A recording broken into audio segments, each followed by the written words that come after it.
presentamos Tiempo de Dios con el pastor Ezequiel Molina Hijo. Una palabra de fe.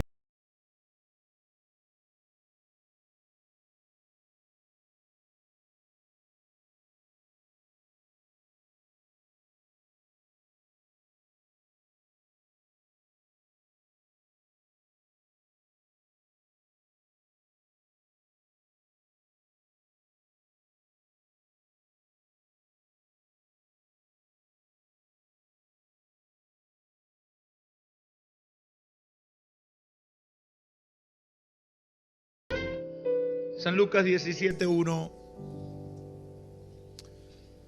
dice la palabra del Señor. Dijo a sus discípulos: es imposible que no vengan tropiezos. Otras versiones dicen escándalos. Pero ay de aquel que los ocasione.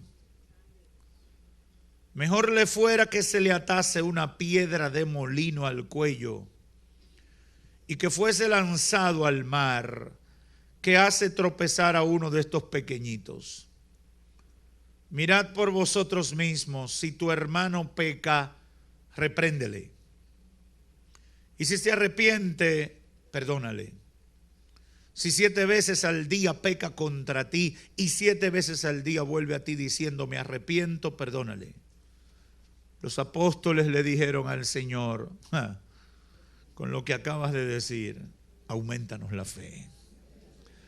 Amén, pueden sentarse. Gloria a Dios.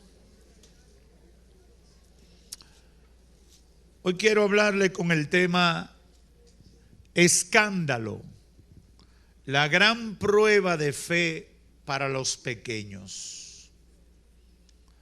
La gran prueba de fe para los pequeños. Cuando el Espíritu Santo puso en mi corazón este tema, no tenía dudas de lo actual, lo relevante y hasta podríamos decir lo desafiante que puede ser tratar un tema como este en las actuales circunstancias. Sobre todo porque trata de hechos que avergüenzan a los seres humanos, quienes guiados por impulsos carnales y diabólicos, aunque suene duro decirlo, destruyen todo lo que han construido durante su vida. Y tengo la fe de que la iglesia identifique la obra de Satanás en esas acciones. Y en segundo lugar, que los débiles, los jóvenes y los pequeños en la fe, así se refiere Cristo a los jóvenes, a los débiles y a los pequeños en la fe, puedan recibir la instrucción bíblica, la orientación de la palabra de Dios que le capacite para seguir adelante por encima de los escándalos y los tropiezos que producen estos. Y tengo la fe de que el Espíritu Santo al final utilice esta reflexión para tratar con muchas vidas, porque ese es el deseo de Dios. Ese es el plan de Dios, no tengo duda de eso. ¿Cuál es la definición de un escándalo? ¿Qué es un escándalo? Fui a varios diccionarios y encontré esta definición que me resulta bastante cercana a lo que entendemos.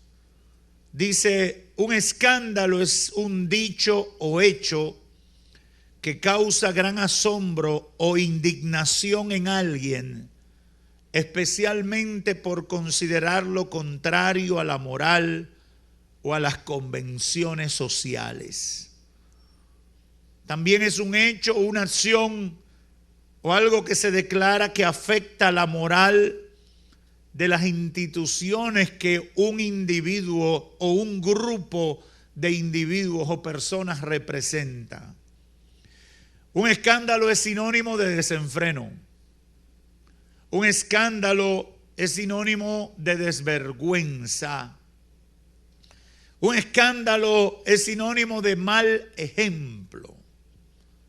Un escándalo es sinónimo de indecencia, griterío, alboroto, tumulto, ruido, rumor y muchas cosas más. Eso es un escándalo. Un escándalo abarca todas esas cosas. Me puse a meditar y traté de identificar lo que pudiéramos decir algunos tipos de escándalo. Los escándalos pueden ser de los que afectan a una sociedad en su conjunto, que afectan todo, y de manera también parcial es otro tipo o particular cuando afectan a un grupo o sector específico dentro de la sociedad. Por ejemplo, hoy en la República Dominicana, en este momento que estamos predicando este mensaje, se está procediendo contra un grupo de personas política y socialmente importantes que están señaladas como parte de una estructura de soborno y manejo inapropiado de proyectos en desmedro de los fondos públicos. Quedé anonadado con una reseña de uno de los periódicos de circulación nacional donde se desmenuza el expediente o lo que relataron involucrados internacionales y las cantidades de dinero que se manejaron, no solamente comprando voluntades, sino alterando los precios de los proyectos en que se han estado involucrados. Y lo triste del caso, que abarca un periodo de alrededor de 12 años, que esa estructura estuvo funcionando sin ruborizarse y sin ser cuestionada o controlada por nada ni nadie. Es impresionante eso. Ese hecho tiene escandalizada a la sociedad dominicana, pero forma parte de un escándalo internacional por la gravedad de los hechos imputados y la indignación, porque eso causa indignación que representa para los países involucrados cuando parte de sus autoridades estuvieron de una u otra manera involucrados. Hermano, porque da brega resistirse al dinero. Una persona puede decir que es seria hasta que le ofrecen comprar su voluntad. He escuchado a personas decir, todo el mundo tiene un precio. Algunos lo tienen más bajito y otros más alto, pero quieren decir que todo el mundo cede ante el ofrecimiento de una cantidad de dinero. Eso es triste. Hay escándalos que afectan a una familia, como el citado, ¿verdad? O cuando una jovencita en su adolescencia sale embarazada, o un jovencito embaraza a una joven sin tener la madurez para ser madre o padre, o sin haber realizado un acto formal de casamiento con una pareja conocida. En días pasados conocí el caso de una familia que estaba muy avergonzada porque el esposo y padre de varios hijos, de un día para otro, le dijo a su mujer y a sus hijos que ya él no se sentía hombre, que había cambiado de equipo. Eso es terrible. Él decidió cambiar de equipo y se fue para el otro equipo y ya no se sentía hombre. Y la situación en que quedaron esos hijos, esa esposa y toda la familia alrededor fue una crisis donde no podían ignorar el tema, pero no querían tratarlo de ninguna manera. ¿Qué le pasó a tu papá? ¿Dónde está? ¿En qué está? ¿Qué le pasó a tu esposo? ¿Dónde está y en qué está? ¿Por qué lo vi en tal o cual situación? Son escándalos que afectan a la familia. Hay escándalos en las empresas. Cuando de repente se descubre que un empleado o varios empleados alteraron documentos para sustraer dinero, para robarse un activo de la empresa o robar parte de las mercancías almacenadas dentro del inventario de esa empresa. Es un escándalo, y hemos conocido muchos escándalos de esa naturaleza, que de repente botaron un departamento completo, los cancelaron porque todos estaban involucrados en una alteración del funcionamiento de esa empresa. Lamentablemente, los escándalos también afectan a la iglesia del Señor.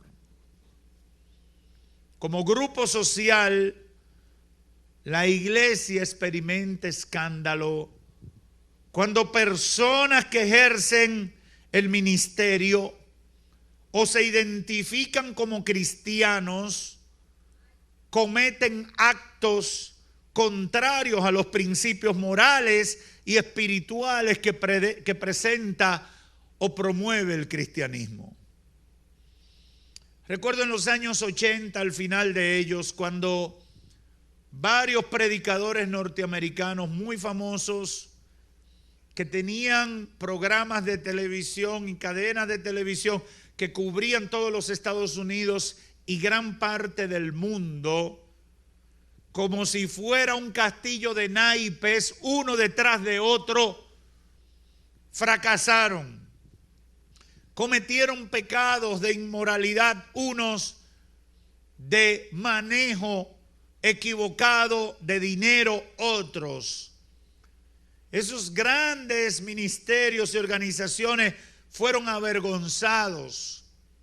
Los medios seculares le dieron primera plana y en todo el mundo se vio como gente que en un momento fue brillante y fue gran instrumento de Dios, cayó sucumbido ante el pecado y fracasó, y la vergüenza fue catastrófica. No se me olvida ese tiempo. Algunos fueron a la cárcel, pero lo más terrible fue que un manto de vergüenza cubrió a gran parte del mundo cristiano en la misma medida que esa gente tenía influencia. Recuerdo uno de ellos literalmente detenía a los Estados Unidos y gran parte del mundo para escucharlo hablar. Tenía una autoridad tan grande que Dios se la había dado, que los presidentes de naciones se tenían que detener a escucharlo en sus prédicas dominicales. Hoy escuchamos cosas tan escandalosas como cristianos o instituciones que se identifican como cristianas, cometiendo hechos contrarios a la palabra de Dios al declarar, por ejemplo, su apoyo a la homosexualidad. Algunos salen de repente apoyando el adulterio, la fornicación, el manejo o la administración irresponsable de fondos o recursos económicos, etcétera. Pecados claramente identificados en la Biblia como cosas repugnantes ante los ojos de Dios. Y uno se pregunta, ¿y en qué estarán pensando? Pero están generando escándalo y producen escándalo. Otros viven doble vida. Una vida de apariencia de piedad, pero como dice el apóstol Pablo, niegan la eficacia de ella. Y tienen una apariencia por un lado y otra vida en la oscuridad que sorprende. Nunca se me olvida un joven cantante dominicano que llegó a ser muy popular, si no fue a finales de los 80, fue a principios de los 90, se dio a conocer en el país y todo el mundo estaba, a mí me encantaban las canciones de ese muchacho. No grabó muchas producciones, creo que fue una o dos en el tiempo del cassette, pero tenía una forma tan particular de cantar que le llegaba profundo a uno, y de repente muere en un intercambio de disparos con la policía. Cuando se investiga el caso, se descubrió que ese muchacho llevaba una doble vida y era capaz de ir a una iglesia y cantar, y después de salir de esa iglesia se iba a delinquir en la oscuridad de la noche con diferentes tipos de pecados y conductas. Es entendible lo que le pasó, porque dice Gálatas 6:7, Dios no puede ser burlado.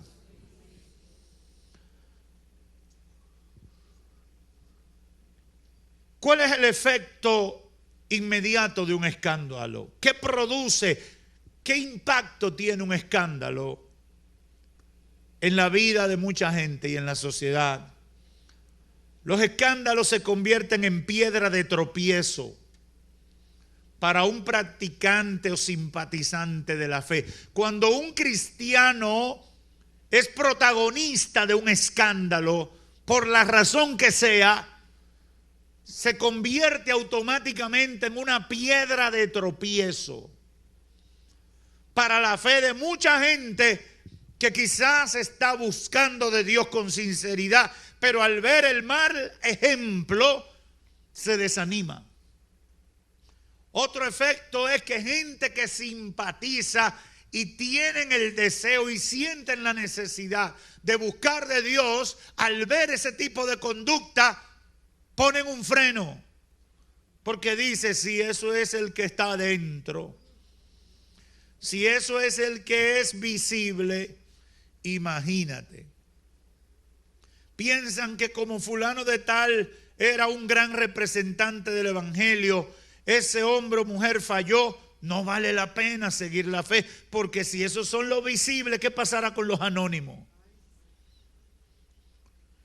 Y hermanos y amigos, es a partir de esa realidad que el Espíritu Santo me ha instruido a enfocar esta reflexión y buscar la perspectiva bíblica, estableciendo como base 4 realidades alrededor de los escándalos. La primera es, y esto debe quedarle muy claro a todo el que me escuche en este templo o los que están a la distancia por los medios masivos de comunicación.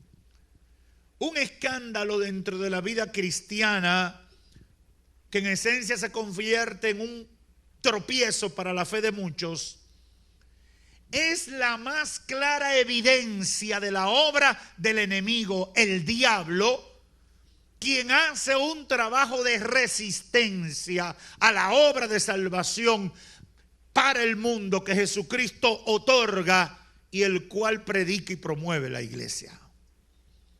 Lo que quiero decir con esto es que el escándalo valida la verdad del evangelio, la verdad de la lucha espiritual, la verdad de la existencia de un diablo que se opone a aquellos que buscan de Dios. La verdad de que tenemos que batallar con fuerzas espirituales de maldad que operan en las regiones celestes. Efesios 6:10, el apóstol Pablo lo señala y lo citamos con frecuencia cuando dice, porque nuestra lucha, óigame bien, eso no es una poesía. Eso no es una muletilla de evangélico. Eso no es un repetir algo que escucho al pastor mencionar o a determinado maestro bíblico. Esa es una realidad que la tenemos de frente todos los días. Nuestra lucha, dice el apóstol, Y se lo decía a una iglesia que batallaba contra el paganismo. Nuestra lucha no es contra sangre, no es contra carne, sino contra principados, contra autoridades, contra los gobernantes de las tinieblas, contra espíritus de maldad en los lugares celestiales. La iglesia tiene que estar consciente de la lucha y la batalla espiritual. No me canso de predicarle eso y cada vez tengo que recordarlo. Porque es sorprendente lo que pasa alrededor de este tema. Número uno, por el descuido con que vivimos los cristianos. Yo decía en días pasados, si mal no recuerdo, que el cristiano tiene que estar mosca con el diablo. ¿Usted sabe qué es lo que es mosca? Así dicen los jóvenes de hoy. Yo estoy mosca. Hay que estar mosca. ¿Y qué mosca? Que tú tienes que estar espantado. Porque te andan buscando. Y te quiere poner una cácara de guineo para que te traye. Y te puede ofrecer un caramelo envenenado. Y usted dirá, pastor, pero usted me está mandando a que viva en una paranoia espiritual. No, yo no te estoy mandando a que te una paranoia espiritual. Hay hermanos que están así, que eso es demonio a diestra y a siniestra. Y ellos no viven porque ellos son seres espirituales. No, yo no estoy diciendo eso tampoco.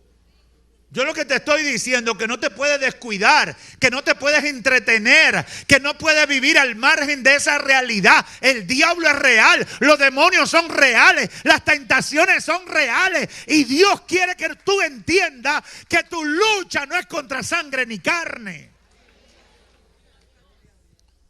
Ese que te desafía y que te provoca un pleito no se está dejando usar por su propio ímpetu humano. El diablo que lo está manipulando para arrastrarte a la violencia de donde Dios te sacó. Yo no sé si tú estás entendiendo.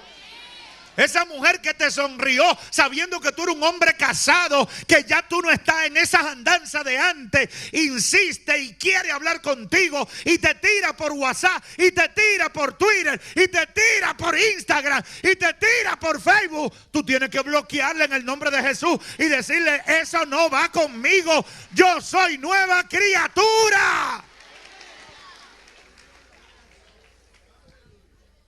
Yo tengo que estar consciente, no que lo que quiere es conversar conmigo para hacer memoria de los años dorados. Tú tienes que decirle al diablo, lo que pasó, pasó. No me recuerde mi pasado. Cristo me limpió.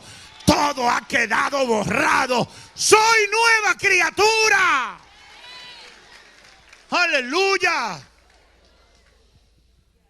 Es sorprendente lo que pasa con un hecho, pecado o hecho vergonzoso. Si lo comete un pecador conocido, es rutina. Si lo comete una estrella del arte o los deportes, es una debilidad. Pero si lo comete una persona que ha sido un instrumento de Dios, es un escándalo. ¿Usted está entendiendo? Según de Corintios 2:11, Pablo usa una expresión que a mí me gusta citarla cuando está hablando de un proceso difícil que tuvo que manejar con la iglesia de Corinto y unos malos entendidos. Y él dijo, después yo perdono a todo el que estuvo involucrado en el conflicto. Y la razón por la que perdonó y depuso cualquier actitud de venganza o de reprimenda contra los que le hicieron daño es lo que dice el verso 11. Para que Satanás no gane ventaja alguna sobre nosotros, pues no ignoramos sus maquinaciones. Cuando tu mujer te pelea sin tú haber hecho nada,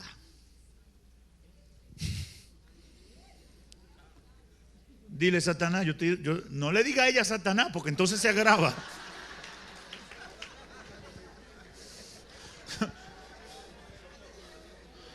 Pero tú en el espíritu dices, diablo, te conozco. me quiere dañar el día, yo voy a responder como siervo. Igualmente en el caso contrario, la mujer muy contenta va a esperar el marido, muy contento. Mi cielo, llegaste del trabajo. Yo no quiero nada. Sí, porque a los hombres cuando se ponen guapos se les ve el hambre.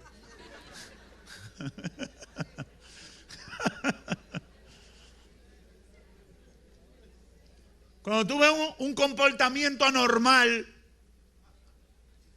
un hijo que de repente es muy derecho y de repente virado con una rebeldía loca, tú tienes que entender, hay una batalla espiritual. Satanás me está montando una. Ahora yo le voy a responder en la dimensión del ataque. Vienes contra mí con espada y jabalina. Yo vengo contra ti en el nombre del Señor. Aleluya. Yo no sé si aquí hay gente que entiende esa realidad. Y se lo digo, hermanos, porque uno no tiene respuestas humanas para muchísimas situaciones. Uno no tiene respuestas, humanamente hablando, no tiene respuesta. Pero siempre tiene respuesta espiritual. Siempre hay oración. Siempre hay guerra en el aspecto espiritual para enfrentar al diablo con las armas que el Señor nos ha dado. Jesús aquí en San Lucas 17 trata este tema y plantea los 3 argumentos restantes que yo quiero compartir. Y Cristo es muy enfático cuando le dice a sus discípulos: es imposible que no vengan los escándalos y los tropiezos. Cristo dice, es parte del menú. Yo sé que hay gente muy idealista que se junta en la iglesia o que observa la iglesia o que critica a los que le sirven al Señor. Piensan que todo el que está en la iglesia es un santo con aureola.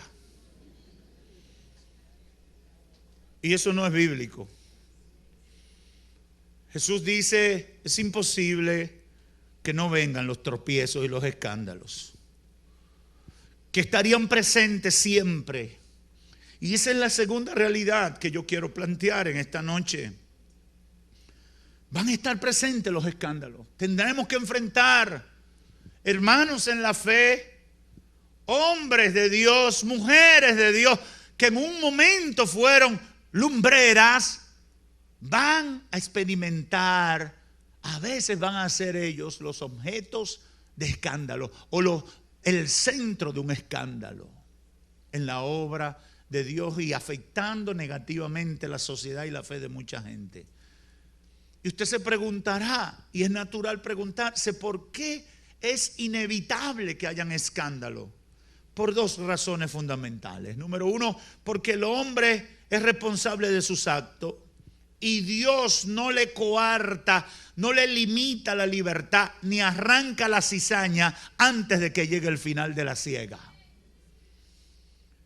Los escándalos van a venir, ¿por qué? Porque todos nosotros tenemos la libertad de escoger obedecer a Dios o desobedecer a Dios. Y eso Dios no lo va a cambiar, porque Él lo estableció así.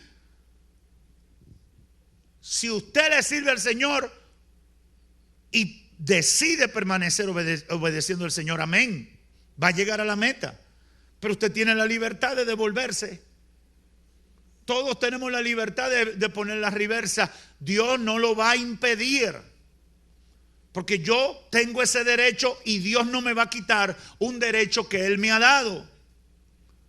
Mientras haya gente que se deja arrastrar por la carnalidad y seducir por los ofrecimientos del diablo, como dice el apóstol Juan, los deseos de los ojos, los deseos de la carne y la vanagloria de la vida,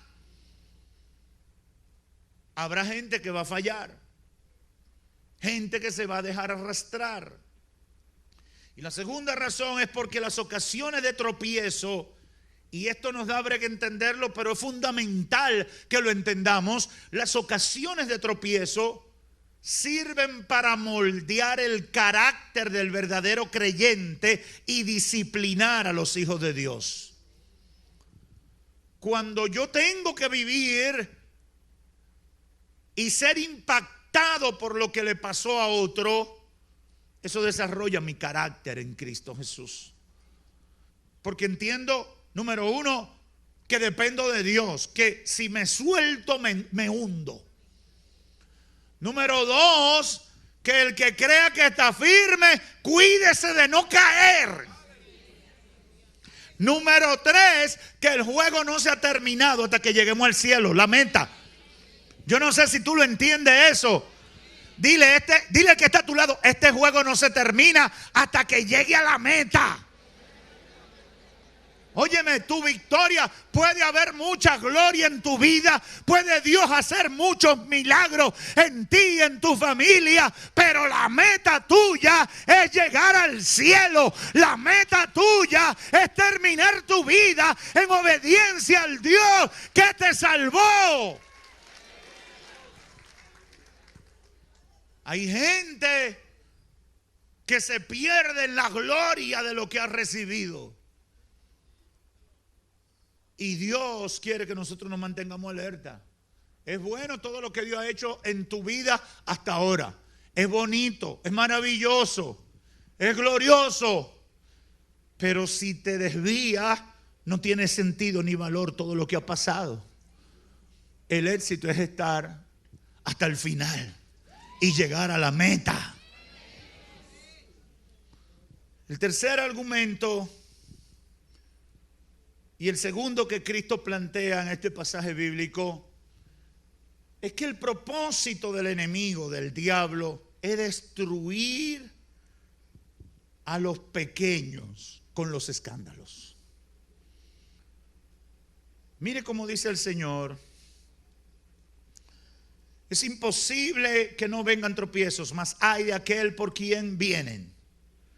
Mejor le fuera que se atase al cuello una piedra de molino y se arrojase al mar, que hacer tropezar a uno de estos pequeñitos. Mateo capítulo 18 dice a partir del verso 6: y cualquiera que haga tropezar a uno de estos pequeños que creen en mí, mejor le fuera que se atase al cuello una gran piedra de molino y que se hundiese en lo profundo de la mar. Lo primero que sale a relucir aquí es que el propósito del escándalo es afectar a los pequeños, es afectar a los débiles, es afectar a los que no se han desarrollado en Dios, a los que tienen su fe puesta en la gente. Óigame, usted no se convirtió a gente, usted no se convirtió a pastor, usted no se convirtió a una iglesia, usted no se convirtió a un concilio, usted no se convirtió a una organización, usted se convirtió a ese Cristo resucitado que murió en la cruz por usted. Fue a Cristo que usted se convirtió. Que eso no se le olvide. Cuando te digan: mira, fulano hizo esto, qué pena me da por el hermano, pero qué bueno que yo no me convertí a él.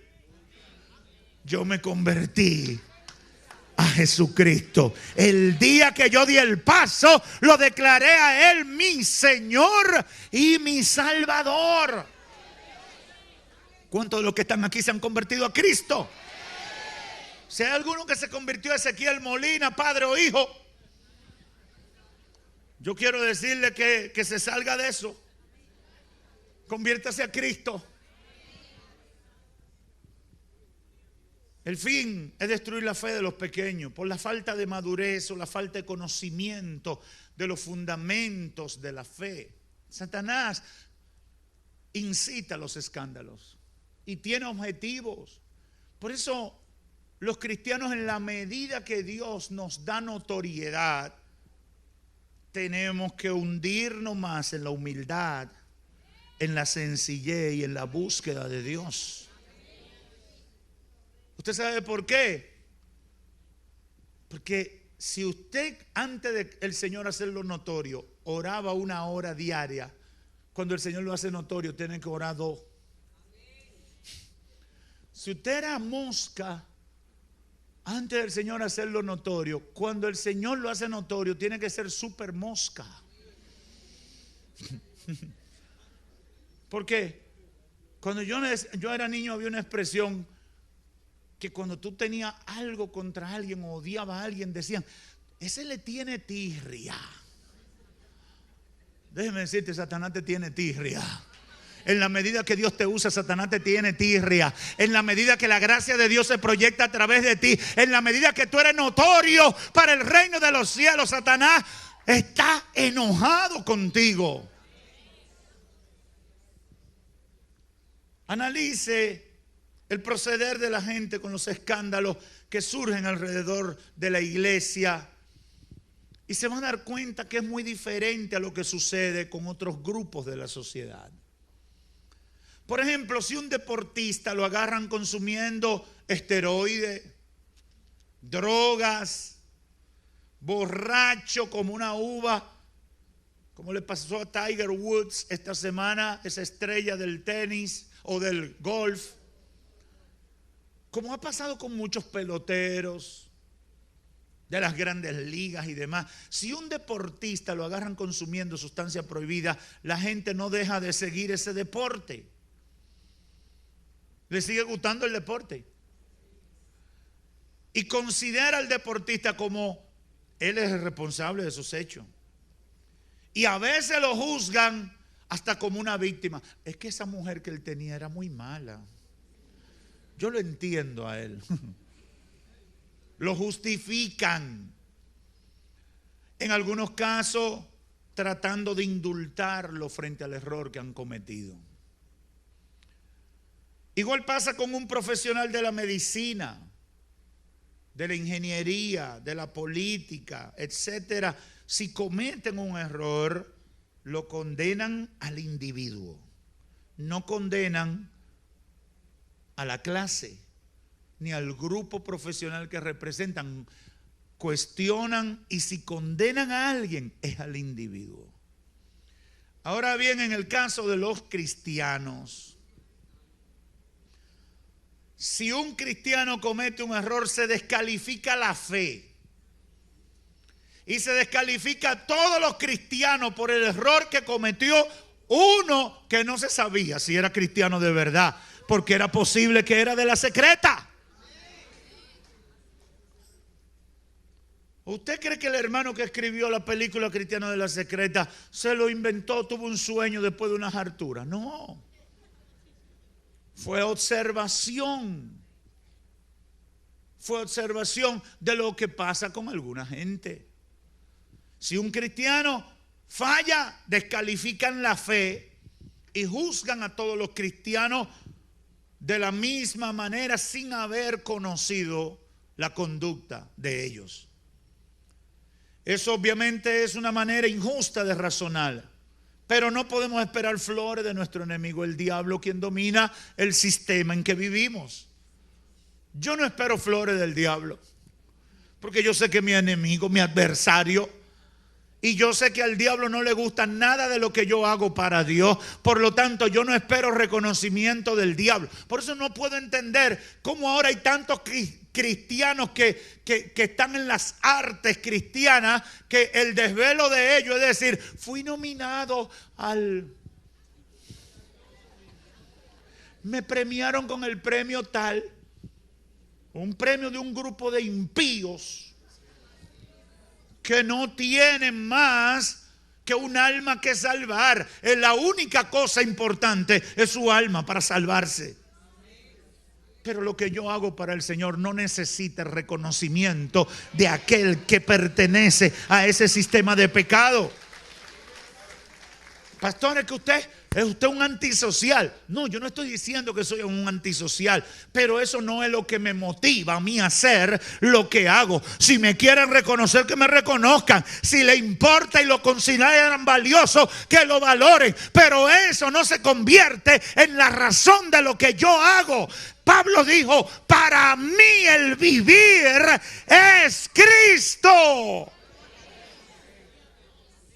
Lo que yo hago, lo hago por el Señor. Y por lo que el Señor ha hecho en mi vida y lo que significa para mi vida.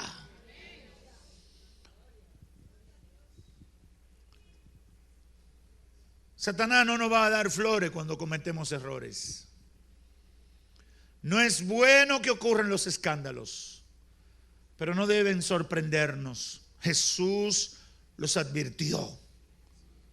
Además, como decía ahorita, usted no se convirtió a un hombre, usted se convirtió a Cristo. Hebreos 12, 1 y 2 dice lo siguiente: por tanto, nosotros también, teniendo en derredor nuestra grande nube de testigos, despojémonos de todo peso y del pecado que tan fácilmente nos enreda, y corramos con perseverancia la carrera que tenemos por delante, puesto los ojos en Jesús, el autor y consumador de la fe, quien por el gozo que tenía por delante sufrió la cruz y menospreciando el oprobio y se ha sentado a la diestra del trono de Dios. Lo que está diciendo el autor de los Hebreos es que a Cristo no le impactó el sufrimiento que tuvo que pasar en esta tierra, porque Él estaba enfocado en la meta que tenía. Él estaba concentrado en lo que vino a hacer por la salvación tuya y mía. Aleluya. Le escupieron, le dijeron, si tú eres el Cristo, sálvate tú. Le dijeron de todo, lo vilipendiaron, lo humillaron, y él callado. Ahora bien, ¿por qué Cristo estaba tranquilo? Porque él estaba enfocado en la meta. Óyeme, tú tienes que aprender de Cristo esa misma actitud. No importa lo que digan, no importa lo que hagan, no importa lo que inventen, no importa lo que pase, no importa lo que sufra, no importa lo que pase, nada de esta tierra te puede sacar del enfoque de seguir hasta la meta final. Dile: diablo, puede prender todos los fuegos artificiales que tú puedas prender. Me puedes levantar todo tipo de oposición. Te puedes hacer el ruido que quieras hacer alrededor de mi vida, pero no me vas a separar. Pablo dijo, escribiendo a los romanos: ni la muerte, ni la vida, ni ángeles, ni principados, ni lo presente, ni lo porvenir, nada creado me podrá separar del amor de Dios. Aleluya, aleluya. De vez en cuando tú tienes que levantarte incómodo desde tu cama. Te levantaste, no hay luz, no hay agua, está haciendo frío, no te puedes bañar. Tienes que coger Romanos 8. Ni la muerte, ni la vida, ni ángeles, ni principados, ni lo alto, ni lo profundo, nada, ni apagón, ni chisme, ni enemigo, ni basura, ni nadie que hable mal de mí, nada. Tienes que decirle a Satanás: estás perdiendo tu tiempo, estás perdiendo tu tiempo conmigo, nada me podrá separar. Oh, yo no sé si tú estás en esa actitud. El infierno tiene que retroceder cuando el hombre o la mujer de Dios se llena de autoridad.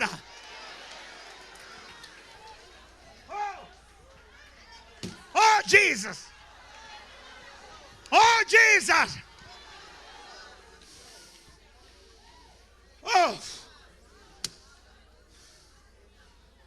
Oh, Jesus.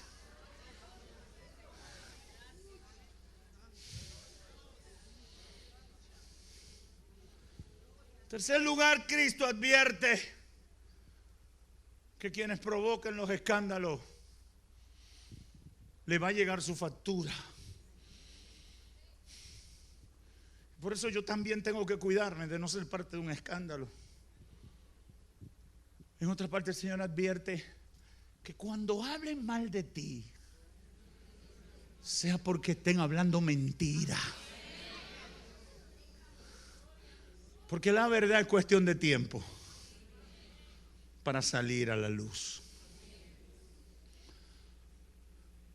Dice el verso 1, es imposible que vengan, pero hay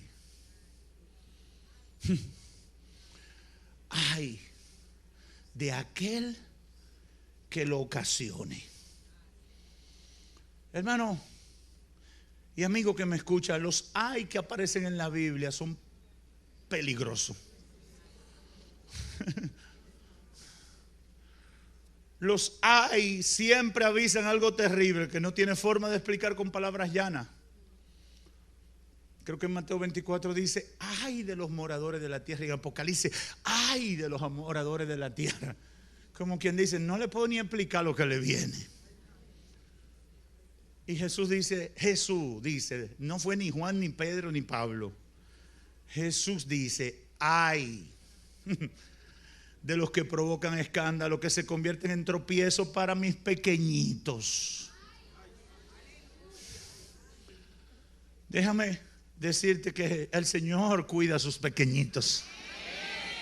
El Señor se preocupa por sus pequeñitos, sus bebés. Verso 8 de Mateo 18. Por tanto, si tu mano o tu pie te hace tropezar, córtalo y échalo de ti. Cristo lo que está diciendo, esto es tan serio que para tú evitar ser motivo de escándalo, si te tienes que mutilar, mutílate. Ay, que yo tengo una mano que se va y se pega y pone mano donde no es. Había una película así, yo un cómico, la mano era, no sé, es un cómico.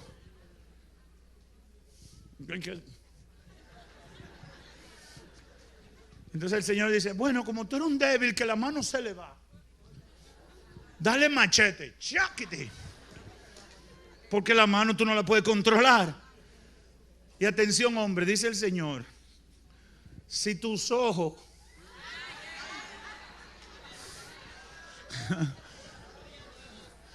te son ocasión de caer, arráncalo y sácalo. Porque mejor te entrar en la vida cojo o manco que teniendo 2 manos, 2 pies ser echado en el fuego eterno. Mejor es entrar en la vida con un solo ojo que teniendo 2 ser echado en el infierno de fuego. Hermano, Jesús está siendo muy enfático sobre la gravedad del problema y declara que es mejor llegar mutilado a la meta.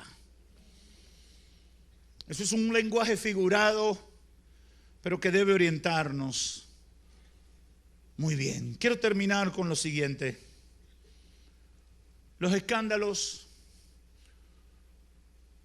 siempre se convierten en piedra de tropiezo para un grupo de personas, entre ellos creyentes o simpatizantes de la fe. Y tristemente Jesús advierte que siempre vendrán por las razones que expliqué. Pero fundamentalmente hay que tener pendiente que son una clara evidencia de la libertad de acción que tenemos los seres humanos de obedecer o rechazar a Dios. Y segundo lugar, es prueba de la resistencia del enemigo. Cuando tú ves que un hermano cayó que te decía que amaba a Dios con sinceridad, ahí tú estás viendo la obra del diablo. Y tú tienes que entenderlo de esa manera. Satanás está ahí. Es una prueba de la batalla espiritual. Y muchas veces lo olvidamos. Y por eso tenemos que repetir Efesios 6, 10 y 11. Hermanos, fortalezcanse en el Señor y en el poder de su fuerza. Vístanse de toda la armadura de Dios, para que puedan hacer frente a las intrigas del diablo. Porque nuestra lucha no es contra sangre ni carne, sino contra principados, autoridades, contra los gobernantes de las tinieblas, contra espíritus de maldad en los lugares celestiales. Hermano o hermana, sin importar la posición o cargo dentro de la iglesia, tenemos que estar conscientes de esta realidad. Satanás no está contento con que tú le sirvas a Dios. Yo no sé si tú lo entendiste, pero te lo voy a repetir. El diablo no le hace gracia que tú le sirvas al Señor. El diablo no le hace gracia que tú estés bien con tu esposa o con tu esposo. Al diablo no le hace gracia. Al diablo no le hace gracia que tú, papá, esté con tus hijos y tú, mamá, esté con tus hijos. Al diablo no le hace gracia que tu familia se salve.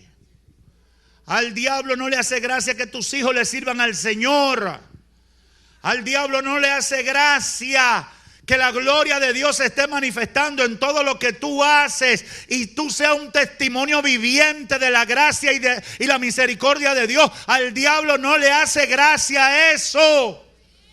Cada vez que Dios te bendice, en el infierno hay un lamento. Cada vez que Dios te promueve, en el infierno hay una queja. Cada vez que Dios exhibe su gloria a través de ti, el infierno se retuerce porque no quiere ver la gloria de Dios en tu vida. Hay que estar claro en eso. Él no está contento con que tú le sirvas a Dios y hará lo posible por detenerte. Por eso el verso 13 de Efesios capítulo 6 es tan importante, porque dice: por tanto, ante la realidad, tomad la armadura de Dios para que podáis resistir en el día malo. Porque viene el ataque. Nunca la palabra de Dios nos ha dicho que no vamos a tener que enfrentar dificultades. Ahora, lo que me gusta es el final de ese verso. Toma la armadura para que puedas resistir en el día malo, y habiendo acabado todo, aleluya, estar firme, de pie, porque el que está contigo es más poderoso que el que está en el mundo. Finalmente, el que algunos cometan errores o fallen nunca debe ser obstáculo para que tú le sirvas al Señor. Óigame bien. Yo no sé cuántos mensajes he predicado en esta iglesia, pero yo quisiera que esto no se le olvide a nadie. Nunca. El que algunos cometan errores o fallos nunca debe ser obstáculo para que tú le sirvas al Señor. ¿Por qué, pastor? Porque la salvación es individual. Y Dios no te va a exonerar de culpa porque le digas que no te convertiste. Atención, los amigos. Dios no te va a exonerar y te va a dar el cuarto servicio del cielo. Dije, porque tú tenías un hermano que dije que era cristiano y era de la secreta y hacía diablura en nombre de Dios. Porque para yo ser evangélico así, mejor yo no me convierto. Porque si yo lo hago algún día, mire pastor, así me ha dicho gente. Si yo algún día lo hago, mire pastor, como quien dice, en serio que lo estoy diciendo. Si yo lo hago algún día, eso va a ser una cosa. Lo que pasa es que va a llover, no moja. No me diga que un día tú lo vas a hacer. Dime hoy. Hoy yo le entregué mi vida a Cristo. Hoy yo decidí abandonar el pecado. Hoy yo decidí comenzar a caminar en el camino que lleva a la salvación. No te van a exonerar. Y Ezequiel 18:4 dice unas palabras que a veces a la gente se le olvida. Y el Espíritu Santo me las recordó. he aquí que todas las almas son mías, dice el Señor. Tanto el alma del Padre como el alma del Hijo son mías. Pero el alma que peca, esa va a morir. El Señor estaba a través del profeta desmontando un dicho que se había hecho popular, que los padres se comían las uvas y a los hijos le llegaba la dentera, queriendo exonerar a los hijos de la culpabilidad, porque el problema había sido papá y mamá, que como papá era un borrachón, un adúltero, un sinvergüenza, el hijo y el nieto y el bisnieto y el tataranieto tenían que ser sinvergüenza. Y el Señor le dice a través del profeta Ezequiel: los padres son míos y los hijos son míos. El que pecare, sea padre, sea hijo, sea nieto, bisnieto o hasta tataranieto, es el que peca, el que va a morir. Amigo, Dios no te va a juzgar por lo que hizo otro, dejó de hacer otro. No hay excusa. Individualmente tenemos que enfrentarnos ante Dios. Ay, yo no me voy a convertir porque yo conozco un pastor que se coge la ofrenda. Yo no me voy a convertir porque yo conocí una pastora que se enamoró de un impío. Yo no me voy a convertir porque yo conocí una líder de damas que era una mala empleada. Todo eso está malo. Eso no debería ser. Pero eso no justifica que tú te quedes sin aceptar a Cristo y sin vivir la vida de obediencia al Señor. Amigo, amiga, mi consejo: conviértete a Cristo y hazlo hoy, porque tú no sabes cuándo se te acaba la oportunidad. ¡Ay de los escándalos! Pero van a venir, pero que ninguno te afecte, pequeñito. Esa es la gran prueba de fe para los pequeños. Y eso fue lo que el Espíritu de Dios puso en mi corazón. Dile a la iglesia que es la gran prueba, porque el que supera ese tipo de experiencia se convierte en un creyente maduro y fuerte para la gloria del Señor. Que Dios te bendiga, iglesia. Hemos presentado Tiempo de Dios con el pastor Ezequiel Molina Hijo. Esperamos que este tiempo haya sido una bendición para ti. Te invitamos a nuestra próxima presentación. Si quieres comunicarte con nosotros, envía un correo electrónico a eltiempodedios@gmail.com o llámanos al teléfono 809-813-1029, La Romana, República Dominicana. Tiempo de Dios.